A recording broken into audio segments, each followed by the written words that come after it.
S'habiller ou ne pas s'habiller, ça dit quelque chose de chaque personne. Déshabillez-vous. D-H-V. Déshabillez-vous. Quand t'es bien habillé, que tu te trouves frais ou fraîche quand tu te regardes, eh ben en fait, ça te permet de sécréter des endorphines. Déshabillez-vous. Salut, moi c'est Samia Boujard et tu t'apprêtes à écouter Déshabillez-vous avec Emmanuel Diela Kita.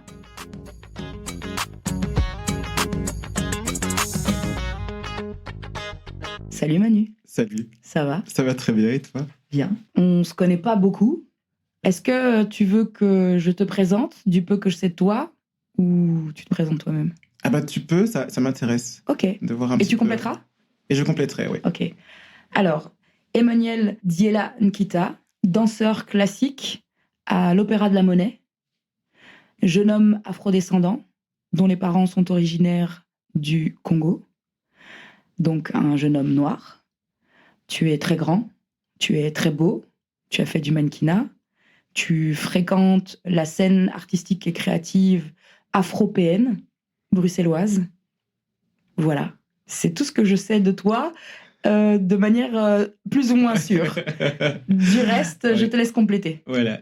Donc oui, effectivement, je suis danseur, donc j'ai une formation classique, mais je fais pas seulement du classique, que je fais aussi du contemporain, du moderne, du néoclassique. Je fais aussi du commercial, puis j'enseigne aussi la danse. Et en ce moment, je suis effectivement sur une production à l'Opéra de la Monnaie, où là, c'est du coup une chorégraphie de l'ordre de la danse contemporaine, dans une production qui s'appelle Das Rheingold, qui est mise en scène par Romeo Castellucci et chorégraphiée justement par une chorégraphe contemporaine, Cindy Van Acker.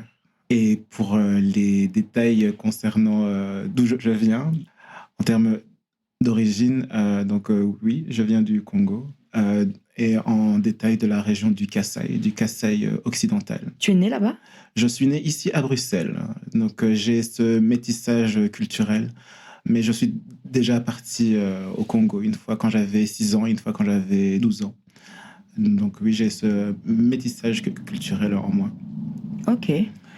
On va parler de toi plus en détail et plus profondément au travers de tes habits. C'est mon sujet de prédilection. C'est ce qui me passionne dans la vie. C'est les habits et ce que ça raconte sur les gens. Oui. Donc, on va parler de ça ensemble. Ma première question, c'est d'où vient tout ce que tu portes aujourd'hui? Alors, je vais décrire parce qu'on n'a pas de vidéo. Enfin, on aura quelques photos qui vont illustrer notre rencontre d'aujourd'hui. Tu portes un pull en laine côtelé vert sapin, une ceinture en coton tressé, un pantalon vintage, si je ne me trompe pas. Tout à fait. En laine, une couleur que je qualifierais de grège. Tu portes des chaussures en cuir. C'est des bottines en cuir. Ouais, elles sont complètement en cuir. Même la semelle est cousue, dont j'ignore la marque, mais en tout cas, ça a l'air d'être une très belle façon. Hechung. Hechung, je connais pas du tout. Pourquoi ce look aujourd'hui? Pourquoi ce look aujourd'hui? Alors déjà, parce qu'il fait froid. Ça explique la laine. Voilà, c'est ça, parce qu'il fait froid, parce qu'il pleut. Et aussi pour le côté, déjà de un, pratique, mais aussi pour le côté confortable. Oui, confort et pratique. Esthétique, oui, d'une certaine manière. Apprêté, désapprêté, si on peut dire ça comme ça.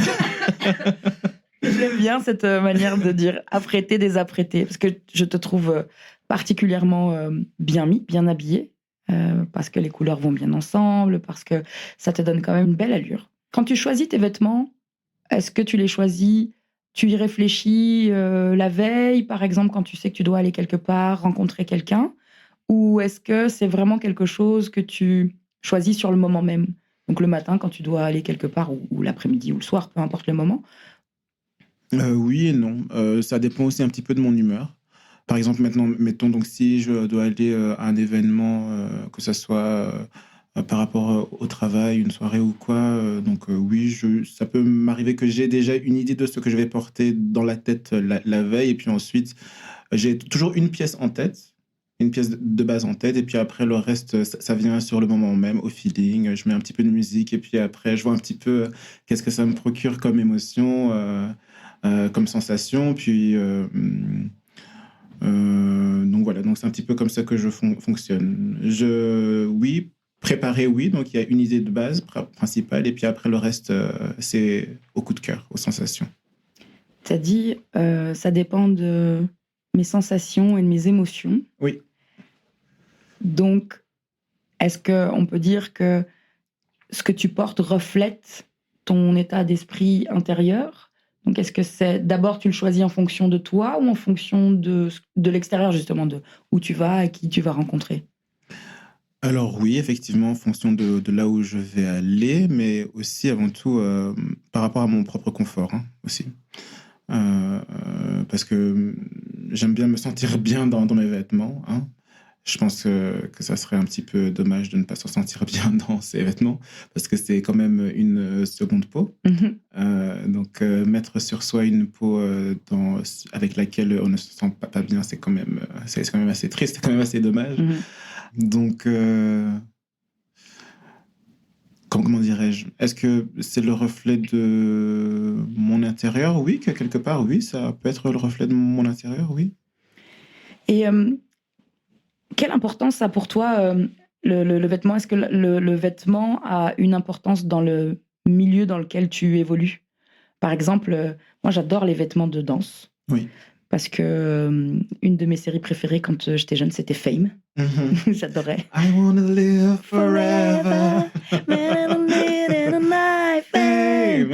Je rêverais de monter comme ça avec des chauffe-chevilles sur une voiture en dansant avec un juste au corps, ce qui est juste impossible. À cause de... Enfin bref. C'est quoi la particularité du vêtement de danse? Qu'est-ce qu'il représente pour toi? Comment est-ce que toi, Ça fait plusieurs questions en une. Oui. Mais c'est comment tu t'habilles quand tu danses, par exemple? Comment je m'habille quand je danse? Alors, ça dépend, encore une fois, de mon humeur. Alors, donc, ça peut aller à... Donc, je vais mettre quelque chose qui est assez proche du corps, où je vais pouvoir voir les lignes de mon corps, pouvoir corriger ce qui est à corriger en termes de mouvement. Comme ça peut être quelque chose de assez ample, où j'ai juste envie d'être dans la chaleur corporelle et pas dans le côté esthétique, si ça fait sens ce que je veux dire. Donc ça dépend de comment tu vas danser. Ça dépend plutôt de comment est-ce que je vais me sentir, et aussi ça dépend de avec quel mindset est-ce que je vais approcher le cours, en fait, aussi. Avec quel mindset est-ce que je vais approcher la journée de travail, de répétition. Si maintenant le but de mon entraînement va être basé sur les lignes, donc je vais plutôt mettre quelque chose qui va favoriser justement la vision de ces lignes dans le miroir. Si maintenant c'est un travail qui va être plus porté sur le côté émotionnel, donc du coup je vais un petit peu moins faire attention à la couleur ou quoi. Je vais plutôt mettre quelque chose de très très très confortable, comme ça je peux vraiment aller chercher à l'intérieur et pas aller sur quelque chose de visuel, mais plutôt de l'ordre du ressenti. À quel âge t'as commencé la danse? Alors, je pense que j'ai toujours dansé, mais on va dire d'une manière sérieuse en école de danse. J'ai commencé à l'âge de 16-17 ans. C'est tard, non, pour la danse classique? C'est tard, oui, tard. Quel âge tu as? Là, maintenant, j'ai 31 ans, bientôt 32. Ok. Ouais. Donc oui, effectivement, c'est tard. Mais j'avais déjà fait d'autres sports avant. J'avais déjà bougé mon corps en passant par la natation, le judo. J'avais fait aussi un petit peu d'équitation. Bon, là, c'est plutôt le cheval qui fait tout le travail. Mais bon. Puis aussi du football. Mais bon, donc bouger ton corps, c'est pas quelque chose d'inconnu. Voilà. Et alors, la danse classique, l'image classique qu'on en a, c'est des jeunes femmes blanches en tutu. N'est-ce pas? Tu es un grand garçon noir. Oui. Qui ne porte pas de tutu. Qui ne porte pas de tutu. Je pense pas quand tu danses. Non. Pas quand je danse. Peut-être quand tu danses pas. Non, je porte pas de tutu. Ok, Non, d'accord. je ne porte pas de tutu. C'est très, très mignon sur les autres, mais bon, sur moi, I don't know. Comment est-ce que... parce que les miroirs sont omniprésents quand on danse. Tout à fait, oui. Comme tu dis, on choisit ses vêtements en fonction de la musique sur laquelle on danse, de la chorégraphie qu'on est en train de travailler. Quelle importance a eu le vêtement dans la manière dont tu as créé, construit, imposé, montré ton identité de jeune homme noir faisant de la danse classique? C'est oser se montrer, déjà. Oui, donc c'est oser se montrer parce que ça a eu un impact quand même assez fort sur ma manière de bouger. Au début, quand j'ai commencé, je mettais toujours un pantalon noir avec un t-shirt oversize. Pourquoi? Parce que j'aimais pas forcément mon corps à 100%. Parce que dû aux critiques que je me suis pris par rapport à mon physique qui ne ressemblait pas au physique des autres personnes en classe. Tu peux donner plus de détails par rapport aux reproches qui t'ont été faits par rapport à ton physique? En tant que danseur noir, c'était surtout au niveau des pieds. Donc, je mettais des pantalons qui descendaient jusqu'à assez bas, donc qui couvraient pratiquement mes pieds, parce qu'en fait, recevoir souvent des remarques, oh, tu as pas un beau pied, rentre tes fesses, tu as les fesses qui ressortent. Et ça, c'est de l'ordre de tu peux pas gérer. Enfin, c'est pas quelque chose sur lequel tu peux travailler, la forme de tes pieds.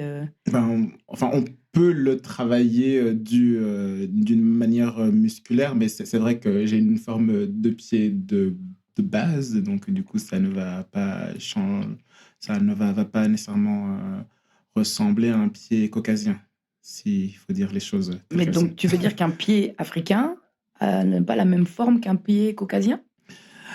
Disons que le pied noir est un pied un peu plus, en tout cas pour moi, est un pied un peu plus dur à travailler. Il n'est pas facilement cassable et pliable. Donc, Ok. Oui, Et donc, tu le couvrais volontairement? Je le couvrais volontairement, pas parce qu'on me disait que ça allait... je veux dire qu'ils étaient pas abos et que du coup, il y avait rien à faire, quoi. Ok. Et donc, comment est-ce que tu as avancé avec ça? Donc, au début, tu te couvrais. Donc... Je me couvrais et puis après, à un moment donné, j'en ai eu assez. À un moment donné, j'en ai eu assez et puis je me suis dit, je vais travailler sur ce qu'on dit qui sont mes défauts. Et en fait, je me suis rendu compte que c'était complètement des mensonges. Que en fait, j'ai de beaux pieds. Et de belles fesses. Et j'ai de belles fesses aussi. J'ai de beaux pieds, j'ai de belles fesses, j'ai de beaux bras. Et tout ça, quoi. Et est-ce que quand on danse, aujourd'hui, alors, qu'est-ce que tu dis de toi quand tu t'habilles pour aller danser? Parce que quand tu danses en studio, quand tu es en entraînement ou en répétition, est-ce que tu dis quelque chose de toi lorsque tu t'habilles? J'ai le droit d'être là.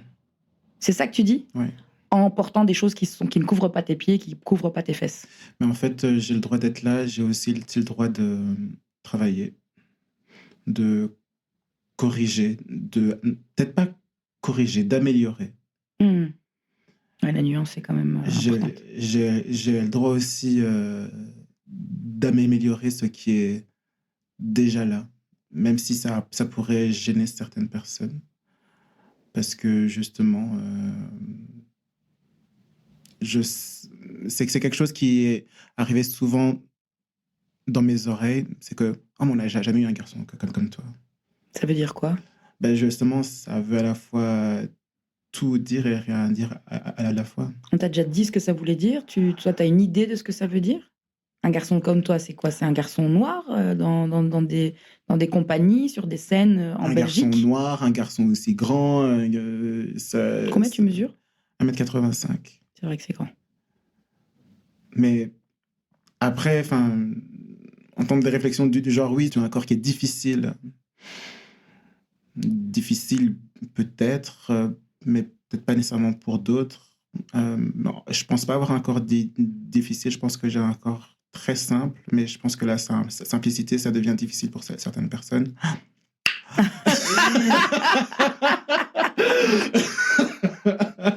Et donc, aujourd'hui, c'est plus un problème pour toi d'être devant un miroir avec d'autres danseurs, d'autres danseuses et de choisir ce que tu portes. Tu ne te caches plus. Dire que c'est plus difficile, ça serait mentir. Mhm. C'est un travail. C'est un travail, que ça soit avec ou sans danseurs autour de moi. Déjà, se regarder dans le miroir et apprécier, accepter, aimer ce que l'on voit, c'est un travail difficile, qui peut paraître difficile. Pourquoi? Parce qu'on ne nous a pas appris à aimer ce que l'on voit de nous. On nous a toujours comparé. Qui ça, nous? Enfin, en tout cas, je vais plutôt parler pour moi. On m'a souvent et toujours comparé aux autres. Regarde, tu es pas assez bien, regarde comment un tel fait, pourquoi est-ce que tu ne fais pas pareil?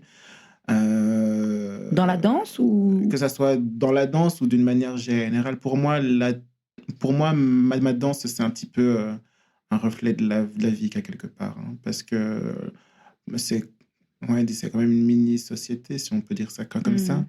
J'avais une prof de danse, elle m'a dit que quand elle était à l'école de danse, elle entendait des remarques. Ah, tu vois, cette fille, la hauteur à laquelle elle lève sa jambe, ah ben, toi, tu dois lever ta jambe un peu plus haut. Donc, du coup, ce que tu fais, c'est que c'est que tu te compares. Donc, on t'amène à te comparer à l'autre et on t'amène à être dans un mindset où ce que tu vois de toi dans le miroir n'est pas assez. Donc ça c'est à la scène, on va dire. Oui.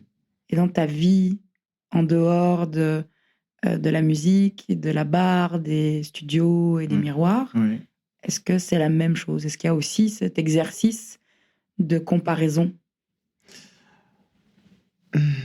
Ça peut arriver. Plus souvent, t'es dans quelle démarche, tu vois, par rapport ton image, par rapport aux autres? Par rapport au monde, en fait. Alors moi, mon image à moi par rapport aux autres, que ça soit par rapport aux vêtements ou que ça soit par rapport à ma manière d'être, en fait, je ne me compare pas nécessairement. Ma première approche ne va pas justement être de me comparer à l'autre, de me dire oui, je suis mieux que toi, je vais t'écraser ou quoi.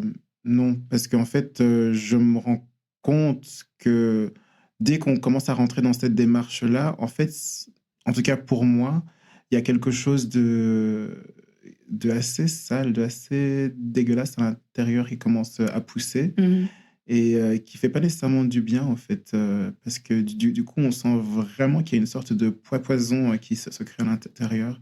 Et donc, du coup, ça entraîne un comportement avec autrui qui est de l'ordre du... oui, qui est très néfaste, qui est très sombre, qui est très... ça me donne presque la chair de poule à force d'y penser. Ça n'a rien de sain, quoi. Ça n'a rien de joli. Ça n'apporte rien de... Ça n'apporte rien de constructif à autrui. Donc, ça veut dire que ça... Alors, sur les deux tableaux, autant à la scène qu'à la ville, tu t'habilles d'abord pour toi, oui, en fonction de ton humeur, de tes émotions oui, et puis de tes objectifs. oui. Là, il fait froid, donc tu t'es habillé chaudement parce que tu n'aimes pas avoir froid. Oui. Quand tu es en studio, tu choisis en fonction de ce que tu vas faire comme travail. Où est-ce que tu t'habilles? Alors, donc je m'habille dans la meilleure friperie du monde, qui est Je veux savoir. la garde-robe de mon père. Mais non! Il va pas aimer s'il entend ça. Non, allez, non. En fait, je veux dire par là que lorsque je regarde des photos de mon père, parce qu'en fait, il faut dire quand même que si je dois avoir des idéaux de beauté, ce sont quand même mes parents. Ok. Ouais, parce que waouh, ils sont juste magnifiques, quoi. Ils sont T'es beaux. pas mal non plus dans ton genre. Ah, merci, c'était Ceci beaucoup. dit. Donc, quand je dis la garde-robe de mon père, c'est parce qu'en fait, quand je regarde des photos des années 70, il avait un look, mais absolument, il a toujours un look Ok, je comprends un peu plus la vibe d'aujourd'hui, Voilà. parce qu'effectivement, il y a un petit twist 70s dans les couleurs. Bon, le pantalon, il n'est pas très pas de def aujourd'hui, mais tu l'as. Enfin, c'est. Voilà. Donc, il y a toujours un petit peu ce côté évasé, toujours assez proche du corps. Donc, quelque chose qui épouse le corps sans trop l'épouser non plus, mais avec un côté assez confortable. Donc, quelque chose qui tombe sur le corps et qui prend la forme du corps, sans qui soit pas trop découpé d'une manière où on ne sait pas qu'est-ce qui va pouvoir rentrer dedans, en fait. Ok. Ouais. Et donc, tu t'inspires de la garde-robe de ton père ou tu vas Donc, vraiment prendre ses pulls, ses pantalons? Non. Je m'inspire de la garde-robe de mon père, oui. Et après, tu vas chercher où alors les pièces qui ressemblent à ce que ton... Du coup, je vais en friperie. Je vais en friperie ou bien... Parce qu'en fait, j'ai un petit peu du mal à aller prendre en boutique de première main. Si je vais en boutique de première main, c'est vraiment pour prendre des petits basiques comme une chemise ou quoi. Et puis, et encore, en fait. Parce que je trouve que les vêtements de l'époque, enfin, je dis de l'époque comme si c'était il y a hyper longtemps, mais c'était il n'y a pas si longtemps que ça, en fait. Je trouve qu'ils avaient une certaine... du caractère, en fait. Une âme, quelque chose qui vit. Parce que... comme... ou bien chez des créateurs. Ah ouais? Ouais. Alors, quel est ton top 3 des friperies à Bruxelles? Ouf. Ou alors ta best friperie à Bruxelles? Oh my God. Là où tu as acheté le plus de pièces. Ou celle où tu trouves des dingueries. Du coup, des dingueries, je dirais pas, mais là où j'ai acheté le plus de pièces, je dirais plutôt épisode. Ok. Ouais. Puis là où j'ai trouvé des dingueries, je n'en ai pas encore trouvé de dingueries. Ok. Écoute, on va faire des petites promenades ensemble. Voilà. Je vais te montrer où tu peux trouver des dingueries. Super. Et comment est-ce que tu choisis Un le vêtement que tu décides? Ouais. Au coup de cœur. Au coup de cœur. Et c'est quoi qui t'accroche en général? En général, c'est une matière. Ah, hein. C'est une Tu la vois ou tu la touches? Ou tu la touches d'abord et ensuite tu l'observes? Je la touche. Ok. En fait, oui, je vois la couleur et puis ensuite la matière, je la touche et puis surtout, déjà, comment est-ce que le tissu, il tombe, en fait. Donc, tu vois la couleur. Ouais. J'essaye de déterminer un peu ton processus de sélection Voilà. de the pièce vintage. Donc, tu vois une couleur. Ouais. Tu t'approches. Ouais. Tu détermines un petit peu la matière. Ouais. Tu touches la matière. Ouais. Tu sors le vêtement. Ouais. Et puis, tu regardes comment il tombe déjà sur le cintre. Ouais. Et puis, de là, tu sais si tu vas l'essayer ou pas. Oui.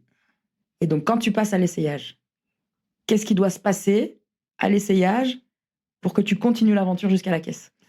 C'est quelque chose qui va être de l'ordre du ressenti et qui va, attention, ça doit procurer ceci. Ah oui.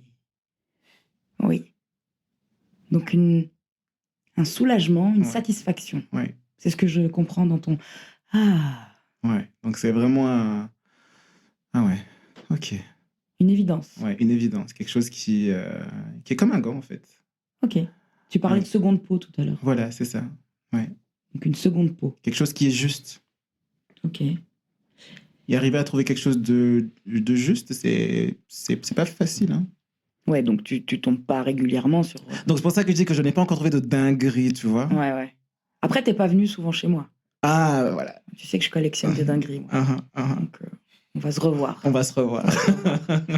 Alors, ok, donc, sélection en fripe. Oui. Donc, c'est de là que je vois que tu as des belles qualités sur toi, des belles matières sur toi. Et puis, tu as dit que tu t'habilles aussi des designers. Oui. Quels designers? Comment tu les choisis? Comment tu fais aussi pour te les payer? Parce que je pense que beaucoup de gens, dont moi, on aime les designers, Oui. connus, inconnus. Surtout, on a un amour pour les belles pièces bien coupées dans de belles matières. Mais que tout ça, ça a un certain coût, un coût certain.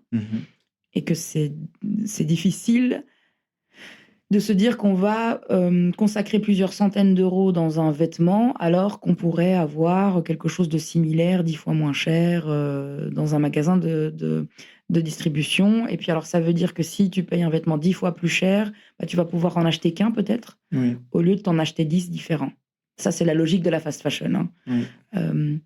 Est-ce que tu as déconstruit cette logique de la fast fashion ? Alors, moi, je vais plutôt dans la qualité plutôt que dans la quantité. Amen. Donc, du coup, oui, donc quand je dis designer, après, je dis pas que j'ai tout un dressing qui est rempli de vêtements de designer, mais je veux dire, lorsque je tombe sur une pièce et que la matière, elle me plaît et que sur le moment, j'ai l'opportunité de me l'offrir, ben, je le fais. Ok, tout c'est pas simplement. un frein, quoi. Donc, non, ça n'est pas un frein. Enfin, je veux dire, je ne vis pas au-dessus de mes moyens non plus. Hein, donc, que ça, on entende bien. Ok. Et quels sont tes designers préférés ? Ceux que tout le monde connaît, et peut-être que ton designer ou tes designers préférés ne sont pas connus du grand public. Ben, en fait, il y a un designer en particulier avec qui j'ai déjà travaillé, avec qui je travaille encore en ce moment. Il s'appelle Kwale. Il a reçu le prix du fashion design, si je ne dis pas de bêtises, du MAD. Et en fait, il a créé toute une collection qui est en fait en rapport avec un métissage culturel, parce qu'en fait, il est rwandais et qui a grandi ici en Belgique. Donc, toute sa collection se prête sur justement ce métissage culturel, que ce soit au niveau du drapé, du tissu, au niveau de l'imprimé du tissu, des différentes matières. Il a d'ailleurs créé quelques pièces sur moi. Tu es une muse. Manu est une muse de la mode. Okay. Donc, il a déjà créé quelques pièces sur moi, et je dois dire que c'est aussi un honneur et un privilège de pouvoir avoir un vêtement qui a été fait sur mesure par un jeune créateur de talent. Et les pièces que tu as de Kwale, tu les portes pour quelles occasions ? Je les porte pour des occasions. Alors, donc, déjà, il faut dire aussi que dans le travail de Kwale, donc c'est un travail qui met en avant toute la gloire et la royauté du tissu africain. Ok. Ouais, parce que c'est quand même un tissu noble, une matière noble qui est portée de façon noble. Par des personnes nobles. Voilà. Donc, appelons un chat un chat. Donc, du coup, je vais vraiment aller honorer ces créations, honorer ces vêtements dans des événements qui s'y prêtent, dans des endroits qui s'y prêtent, que ça soit un mariage ou bien un vernissage, que ça soit à une soirée d'ouverture, à une réception. Plus voilà. Pour des événements que pour la vie quotidienne. En tout cas, moi ce sont vraiment les endroits où je vais les honorer, parce que aussi, vu la météo que nous avons aussi à Bruxelles, parfois c'est un petit peu compliqué de savoir, ok, telle matière, est-ce que ça serait adéquat pour telle météo, donc oui, donc plutôt pour dans des endroits qui se prêtent à leur glorification. Ok. Ouais. Et comment tu te sens quand tu portes ces vêtements-là qui visiblement t'apportent de l'empouvoirment? Tu vois, je dis en français. Empouvoirment. Voilà, parce que j'aime le français, la langue française. Oui. L'empowerment. Ouais. Qu'est-ce que tu ressens dans ces étoffes, dans ces pièces dont tu connais le créateur, dont tu connais l'histoire, le processus créatif, parce que visiblement tu as contribué, puisque tu as été le modèle, le mannequin sur lequel certaines pièces ont été conçues. Qu'est-ce que toi, ça t'apporte? Qu'est-ce que toi, ça te raconte? Et en les portant, qu'est-ce que tu racontes au monde? Déjà, de un, ça sonne juste. Qu'est-ce que ça raconte au monde? Encore une fois, c'est que j'ai le droit d'être là dans toute ma splendeur. Dans toute ma Alors, gloire. moi, tu sais, je vais mettre les pieds dans le plat. Ouais. Dans toute ton africanité. Dans toute mon africanité. Dans toute ta noiritude. Dans toute... Je viens d'inventer un Tu mot. l'as dit à ma place. Je l'ai dit à ta place. Voilà, c'est ça. Génial. Au moins, je n'étais pas... je craignais quand même de te froisser. Non. Parce que c'est important, peut-être. On fait un petit peu... on en est qu'au début de ce podcast, donc on ne sait pas encore... je dis on parce que je parle de moi et tous mes colocs dans ma tête. On ne sait pas encore quel ton vraiment on va donner, on va avoir, mais on voudrait vraiment pouvoir parler sans langue de bois. Et donc, quand je dis que ça te permet de t'exprimer dans toute ta noiritude, c'est parce que tu évolues dans un milieu qui est essentiellement blanc, assez aisé, et que tu fais tâche dedans. N'est-ce pas? Et une jolie tâche, hein, ceci dit, une jolie petite tâche. Ce que j'ai compris et ce que je comprends, c'est que c'est un peu une revendication.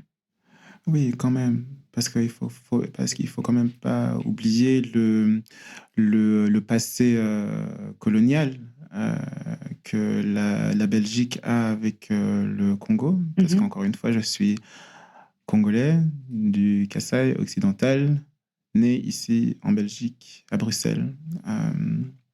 Donc j'ai dû rentrer dans des cases justement pour ne pas faire trop tâche, justement. Donc bien parler, bien se tenir, bien s'habiller. Donc c'est pour ça que quelque part mon éducation a aussi une grande influence sur la manière dont je m'habille aujourd'hui. Donc, c'est différente d'il y a quelque temps ou de avant ou... Tout à l'heure, tu as dit que maintenant, tu as envie de ne plus t'excuser. Oui. Donc, ça veut dire que je suppose que avant, tu t'excusais et que tu t'habillais en fonction de comment est-ce que tu pensais qu'on attendait, qu'on souhaitait que tu sois habillé. Par exemple, oui. Mais qu'aujourd'hui, tu te réappropries ton identité... Oui. Entre autres, au travers de ce que tu choisis de porter. Oui. Et quand tu es dans un studio de danse, oui. et quand tu vas en représentation dans des événements en tant que danseur, et puis en tant que toi, oui. Emmanuel, citoyen belge, de parents congolais, qui eux sont nés au Congo, toi ici, dans un pays qui a une histoire assez longue, assez lourde, avec le pays d'origine de tes parents. Oui. Est-ce que tu as déjà pensé que c'est une revendication, que les choix que tu fais de, par exemple, porter exclusivement des vêtements d'un designer aussi afrodescendant, qui crée des vêtements que je qualifierais aussi de afropéens, parce que c'est des vêtements inspirés de techniques, de vêtements traditionnels rwandais, mais ce sont des vêtements occidentaux. Est-ce que c'est une manière de revendiquer que tu es un afrodescendant vivant en Europe, en Occident, mais qui n'oublie pas d'où il vient et qui... je vais loin quand même. Oui, quand même. Alors, est-ce que je vais trop loin? Alors, donc, je dirais que les créations de Kwale, donc, ce ne sont pas des techniques rwandaises, c'est plutôt une technique africaine noire dans son ensemble. Donc, ça rassemble plusieurs pays d'Afrique noire. Donc, donc on va plutôt dire ça comme ça, pour avoir ensuite une esthétique qui a un métissage européen et africain. Ok. Et ça te définit, ça te qualifie mieux? Est-ce que c'est... Oui, quelque part, je peux dire ça comme ça, parce que j'ai ce métissage en moi de toute manière. J'ai ce métissage européen et Afrique noire. Oui. Donc, oui, ça sonne juste pour moi. Peut-être que je me trompe, mais je n'en ai pas l'impression. Parce que lorsque je porte le vêtement, je me sens bien dedans, je me sens à l'aise, ce sont des couleurs qui mettent en avant ma personnalité. Quand je dis qu'ils mettent en avant ma personnalité, donc ce sont des couleurs vives, joyeuses, qui ont une histoire et qui, comme tout le monde, hein, tout le monde a une histoire, mais par rapport, encore une fois, par rapport à toute ma noiritude, voilà, c'est... On va la garder, celle-là. La noiritude. Donc oui, c'est plein de vie, c'est chaud, c'est... Ça, c'est des adjectifs qui pourraient te qualifier, toi, en tant que personne? Oui, oui, oui, oui, oui. Sans aucune prétention. Tu penses que, de manière générale, on choisit ses vêtements comme on pourrait définir sa personnalité? Oui. Je me souviens, lorsque j'étais à l'école secondaire, il y avait une école en particulier où je me sentais pas très bien, voire même pas bien du tout d'ailleurs. Et je me souviens que, en fait, mon outfit, c'était un long t-shirt oversize, avec un jeans très oversize, avec des baskets, et avec un hoodie sur la tête. C'est ce que tu portais? Ouais. Donc, ça a été à chaque fois des choses très, très, très, très, très, très amples où je pouvais me cacher, en fait. Et pourquoi est-ce que tu voulais te cacher? Parce que, justement, je remarquais que j'étais pas nécessairement comme les autres enfants de cette école-là, avec une personnalité complètement différente, avec un mindset complètement différent, avec une manière d'être, une manière de me mouvoir complètement différente. Donc, j'avais tout le temps mes mains dans les poches, j'avais la tête baissée, je parlais pas. Mais tu as toujours été aussi grand? Parce que cette question peut paraître bizarre, mais je veux dire, parfois on a des poussées de croissance. J'ai eu une poussée de croissance. J'étais resté petit pendant quand même assez longtemps. Puis ensuite, en un été, j'ai pris 11 centimètres. Oh, waouh! Ouais, en un été. Je pense que je n'ai jamais autant grandi de ma vie. Du coup, voilà. Donc, j'ai pris 11 centimètres en une fois. Et du coup, voilà. Donc, on va dire que oui, Donc là, tu te sentais pas bien, donc tu portais des vêtements dans lesquels tu t'effaçais. Oui. Et à quel moment est-ce que tu t'es senti mieux, suffisamment mieux, pour ne plus t'effacer, mais plutôt t'affirmer? Est-ce que c'est arrivé? Oui, c'est arrivé d'une certaine manière quand je suis arrivé à l'école de danse. Ah! Donc malgré le fait que... Donc t'as fait ça par étapes peut-être. Oui. Je sais pas, je viens d'avoir une image comme ça qui m'est venue à la tête, qui m'est passée par la tête. C'est de toi en train d'éclore comme ça, Oui. tu vois. Donc ça veut dire que l'éclosion a commencé quand tu as commencé la danse, Oui. donc à t'habiller un petit peu plus en fonction de comment tu pouvais définir ta personnalité. Et puis, tout à l'heure, tu disais que c'est un travail de tous les jours, que de pouvoir affirmer qui on est au travers de ses vêtements, et pour toi en particulier lorsque tu es en studio, parce que tu es un homme noir faisant de la danse classique. Première étape de l'éclosion, c'est après l'école secondaire, quand tu commences à faire de la danse classique. Oui. Comment ça s'est exprimé? Comment est-ce que tu es passé du hoodie, oversize, t-shirt oversize, jean oversize, main dans les poches, à quoi après? C'était quoi après? On va dire que c'était des choses un petit peu moins oversize. T'as fait des trucs un peu moins grands, quoi. T'as commencé à porter des vêtements un peu moins larges. Un peu moins large, donc Ok. juste un t-shirt, on va dire d'une taille régulière, qui va juste être à ma taille, quoi. Donc, et puis après, un pantalon pas trop ample non plus, mais juste avec une coupe droite où on peut quand même voir les lignes de mon corps. Ok. Donc, Et voilà. à quel moment est-ce que tu es passé à ce look-là que tu as aujourd'hui? Ce look un peu d'inspi 70s, comme ton papa qui avait la classe et qu'il a encore, comme tu Oh là là, dis. il a une classe, mais incroyable. À quel moment, justement, tu as fait ce switch alors de passer de vêtements juste à ta taille, Oui, pas pour te cacher, mais juste pour t'habiller, oui. à ce look que tu as aujourd'hui, qui est quand même un peu marqué, tu vois? Tu as quand même une identité stylistique teintée d'élégance. À quel moment tu t'es autorisé ça? Est-ce que je vais avoir une réponse correcte par rapport à cette question? Je ne sais pas. Toutes tes réponses sont des bonnes Oui. réponses. Bah, à quel moment est-ce que c'est arrivé? C'est arrivé... Peut-être c'est arrivé progressivement. C'est arrivé un petit peu comme ça, je pense. Oui, c'est arrivé assez progressivement. C'est arrivé au moment où en fait, je pense que ça va être un petit peu redondant ce que je vais dire, mais c'est arrivé à un moment où dans ma tête, où ben voilà, c'est moi, c'est comme ça, c'est comme ça que j'aime bien m'habiller, c'est comme ça que je me sens, c'est à prendre ou à laisser, that's it. Ok. Et je reviens un petit peu sur ce qu'on disait juste avant, quand tu expliquais que tu portais des vêtements de créateur et de ce créateur afrodescendant Kwale Akiza. Oui.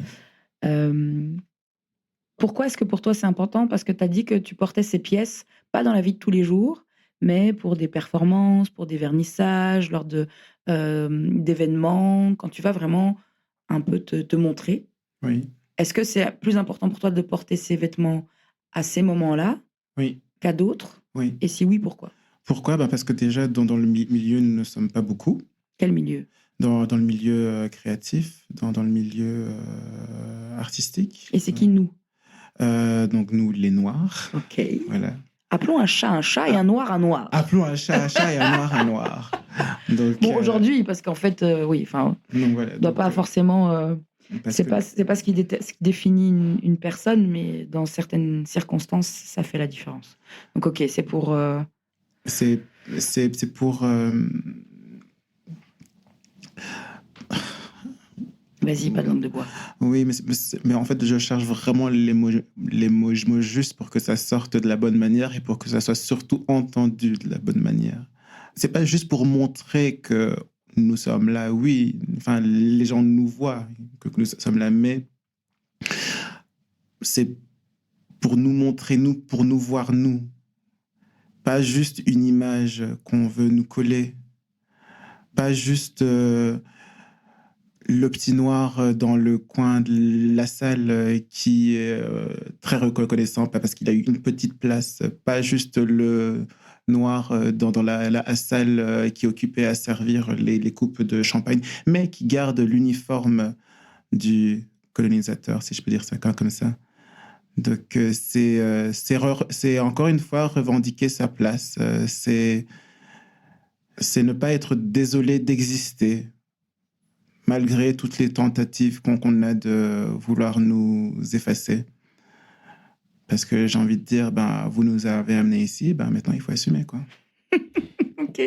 Est-ce que je suis juste si je dis que dans l'environnement dans lequel tu évolues, le milieu créatif, artistique, celui de la danse classique en particulier, tu te vis un petit peu comme une sorte de porte-drapeau pour toi et pour les autres acteurs créatifs de la communauté afrodescendante?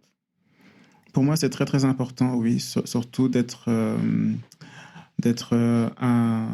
homme danseur noir de ma carnation de peau, de mon teint de peau foncé.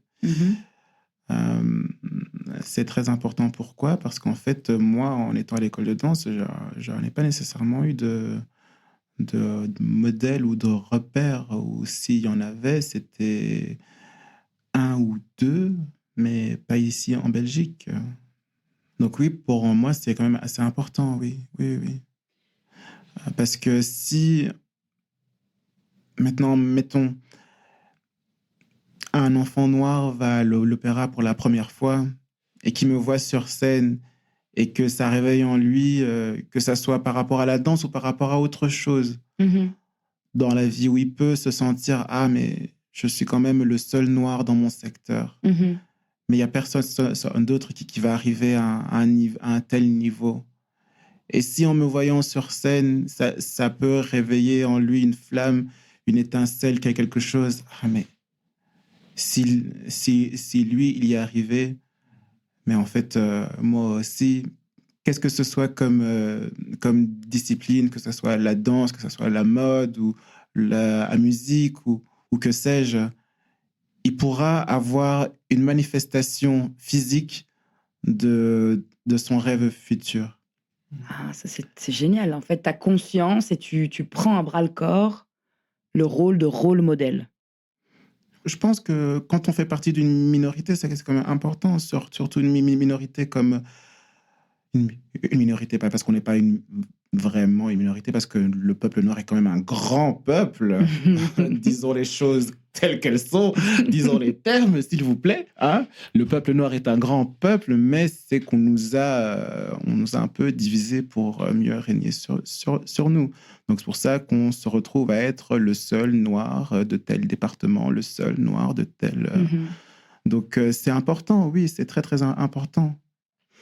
Et quel message tu veux véhiculer quand tu portes un vêtement qui a été fait par un créateur noir? Qu'est-ce que tu veux raconter par rapport à toi en tant que danseur, rôle modèle, dans cette industrie, dans ce secteur? Et qu'est-ce que tu veux raconter aussi, si jamais tu veux raconter quelque chose ou dire quelque chose par rapport aux autres créatifs qui sont là, qui existent et qu'on ne voit pas forcément? Parce que j'imagine que les pièces des créateurs que tu portes n'ont pas une audience aussi large que la tienne, puisque tu es danseur. L'Opéra de la Monnaie, c'est comme ça qu'on dit? En ce moment, oui. Voilà. Ouais. À l'Opéra de la Monnaie, Ouais. qui est quand même une institution, Oui. c'est quand même quelque chose d'assez prestigieux. Oui. C'est quoi le message que tu veux véhiculer? Et je pense que ça, c'est la partie la plus importante de la question. À qui? Alors, à qui? Alors, donc déjà, j'ai envie de dire aux jeunes artistes noirs, que ce soit garçons ou filles, crois en toi, crois en tes rêves. Tu es plus que ce que tu ne penses. Tu as tout ce qu'il faut. Et tu vas y arriver. N'aie pas peur de prendre ta place. Entoure-toi de personnes qui sont là pour te voir briller, parce qu'elles veulent te voir briller, pas parce que ça leur apporte quelque chose à sens unique. Tu as le droit d'exister. Donc ça, c'est déjà une chose. Et aux haters, si je peux dire ça comme ça, Oui. aux haters qui ont tenté de me mettre à plat, ben, j'ai juste envie de leur dire, bon, ben, c'était bien essayé. Hein. Ok. C'était bien essayé, mais... Et merci. Ah ouais? Oui. Tu vas dire merci aux haters? Bah oui, parce que quelque part, leur haine a alimenté mon feu. Explique. On dit qu'entre l'amour et la haine, il n'y a qu'un pain. Ok. Donc, leur haine envers moi a fait que attiser le feu de l'amour que j'ai pour la vie, en fait. Pour la vie? Ouais. C'est beau, ce que tu viens de dire. Parce que j'ai vraiment eu des personnes dans cette école, d'ailleurs, qui ont vraiment tenté de m'anéantir. Ah ouais, carrément? Ouais. Une méchanceté gratuite, parce que tu es différent, parce que tu ne rentres pas justement dans cette case. Dit ça a quand même bien joué sur mon mental et au quotidien. Donc c'était pour ça, en fait, t-shirt large, hoodie sur la tête, même en classe, hein, pantalon hyper large pour s'effacer le plus possible. Mais malgré ça, il y a toujours eu une tentative de vouloir m'exterminer. Ok. Bon, tu es là. J'utilise des mots forts, je sais, mais c'est comme ça que je l'ai vécu, c'est comme ça que je l'ai ressenti avec les... Enfin, je n'avais pas rentré dans les détails, mais Mais ouais, c'est quand même des choses très très fortes et très difficiles. Quand on est un ado qui sent plein de choses changer émotionnellement, physiquement à l'intérieur de soi, de recevoir ce genre d'attaque-là, c'est très très dur. Donc oui. Et aujourd'hui, c'est quoi ton vêtement préféré? Mon vêtement préféré. Ouais.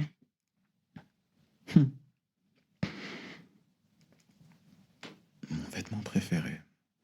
C'est un vêtement auquel je ne dois pas penser. Est-ce que c'est un vêtement qui existe? C'est un vêtement qui existe. Et oui. c'est quoi? C'est quoi? Donc, pas seulement d'une manière métaphorique? Non. Ah, ok. Vraiment. Mon vêtement préféré aujourd'hui, oh goodness. Ben, c'est ma couleur de peau noire. Oh. Ok, drop the mic, please. C'est ma couleur de peau noire. C'est ça mon vêtement. C'est ça mon vêtement préféré, oui. Oui. Bah là, t'es déshabillé complètement. C'est peut-être prétentieux là ce que je suis occupé à dire. Non, c'est pas, mais. C'est très bien, tu t'assumes, t'as dit non. Oui. T'excuses pas donc. Voilà. T'excuses pas. Bon, on va arriver sur la fin. Oui. Et alors, on va faire un truc un peu sympa que j'aime bien faire. Oui. C'est, tu connais le principe du portrait chinois? Tu peux me rappeler? Alors, je te dis, ici, en l'occurrence, je vais te dire, si tu étais un pull, oui. Quel pull tu serais? D'accord. Donc, oui. Si tu étais un pull oui. au mois de novembre en Belgique. Oui. Je serais un pull en cachemire. Un pull en cachemire à col roulé de couleur rouge. Frileux, mais I'm here. Ouais. Voilà. Look at me. Ouais, un pull en cachemire, col roulé de couleur rouge. Ouais. Si tu étais un pantalon. Un pantalon noir en coton, coupe droite, qui dessine un peu la fesse quand même. La fesse qui est trop fesse. La fesse qui est trop fesse. Tu vois? Oui. Tu as compris, non? Très bien. Donc, oui. Donc, noir, pourquoi? Ben, parce que noir, c'est une couleur de pouvoir et qui est très classe, qui est très royale. Mm-hmm. Et droite, pourquoi? Ben, parce qu'en fait, c'est une coupe qui tombe sur les formes du corps et voilà. Si tu étais une paire de chaussures. Une paire de chaussures.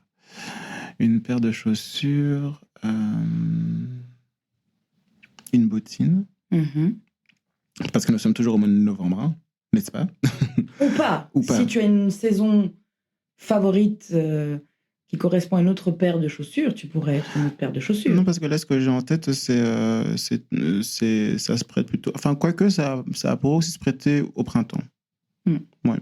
Ça pourrait aussi se prêter au printemps. Donc ça serait une bottine avec une petite talonnette, si je peux dire ça comme ça. Noir. La matière.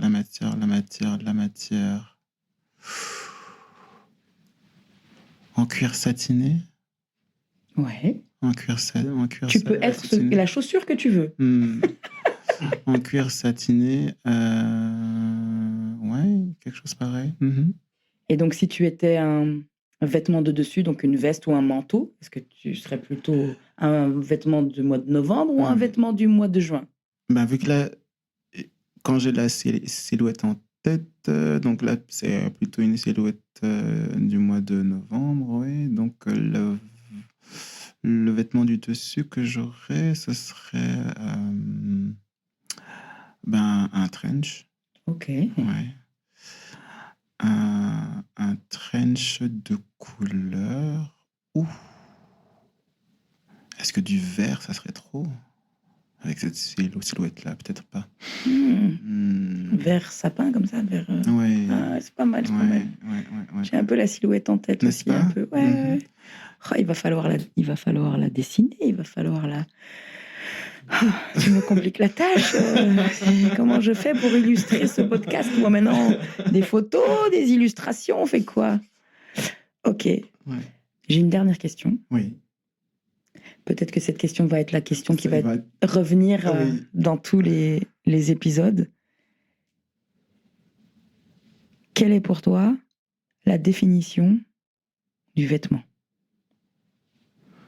Qu'est-ce qu'un vêtement pour toi? Un vêtement, pour moi, c'est... Alors, déjà, c'est pas juste un vêtement. C'est pas juste un vêtement.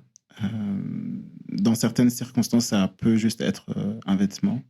Mais quand on met un vêtement, c'est on se montre, on s'affirme, on se présente, on brille, on ose, on prend pas de détour. C'est le soleil. Merci Manu. Merci de t'être déshabillé avec moi, de t'être laissé déshabiller par moi. Bah écoute, c'était assez bien fait, c'était assez smooth hein, quand même.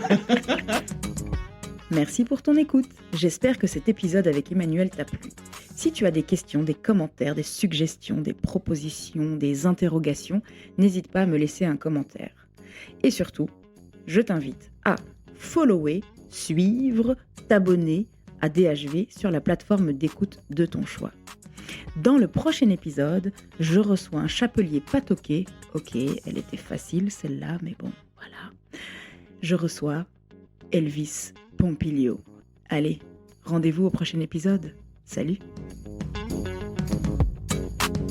Déshabillez-vous est un podcast créé, présenté et produit par Samia Boujard, moi, avec une musique originale de Maëva Fiston, alias MPLI, montage, mixage et post-production par Alice des Belles Fréquences et Laetitia, podcast manager. DHV.